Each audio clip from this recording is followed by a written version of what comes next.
Yeah, Mike Mays, Florida Power and Light. Question on to the panel on hearing protection underneath some hoods. Yeah, I was going to tell you, in that little thing back, you remember what I opened up and I was talking about that 4 kV exposure? You know, when you're talking about 30,000 degrees with a plasma explosion like that, you're talking about vaporized metal that has the rating of a 1.5 pounds of TNT. Remember, that's not tequila and tacos. That's explosive. And you put that in your face and you're up into that close. While you're doing this arc analysis, you need to recognize that OSHA standard that all says protect your face, you also have hearing protection requirements. And there's an exposure there, and people lose their hearing by being exposed, and that doesn't come back. You can't grow them back. So. What are you talking about underneath a flash hood? Exactly. Do not worry about it at all. You'll never get enough energy underneath a flash hood to touch hearing protection.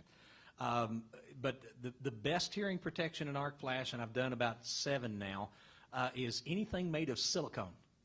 Silicone, you just can't ignite the stuff. We've taken them all up to 50 cals. You can't touch them. But if you get 50 cals on the side of your ear, it's got to come in from the side. If it comes from the back or the front, you won't ever touch the hearing protection because the ear will protect it. But if it comes in, it's got to come in directly from the side. You got to have nothing on. It's going to take at least 7 cals to get the cheapest, worst hearing protection out there, and that's those red foam things. Those will ignite at about 7 cals. The yellow foam things can't ignite the darn things. Can't ignite them. They'll melt, but they just melt kind of up to the edge of the ear. I just tell people, don't worry about hearing protection. If you decide you're going to use it, if it's underneath the hood, you'll never touch it anyway. And if it's not underneath the hood, the chance of you actually having it burn into your ear is 0, because once it hits the edge of the ear, it's got to stop. There's no oxygen.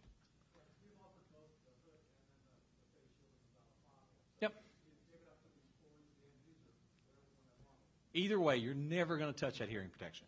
Yeah, and Mike Mays is with Florida Power and Light. You guys have done a lot of research in this area and test with all your crews and stuff in Florida. And that's where I came from. That's why I'm so twisted. So I know that Mike will be glad to share some of that stuff. I'll just throw you under the bus for that one, Mike. Is all the hearing protection that's approved, is it all insert? Are there any muffs that are approved yet? You know, and unfortunately, you can't say any hearing protection is approved. I've just tested stuff for companies, but there's no test method for hearing protection.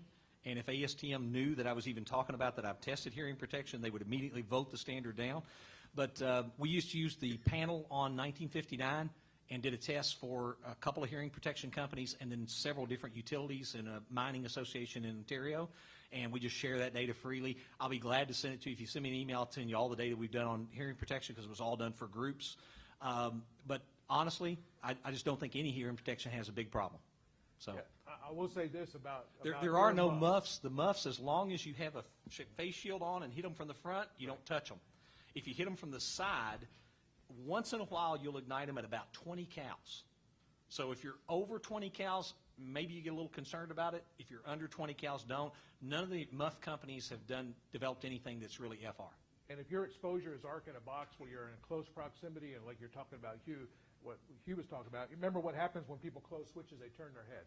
You turn your head, you're exposing the side of your head. And one of the things about a lot of, especially cheap air muffs, is they have a thin vinyl coating over the outside of them that tends to melt.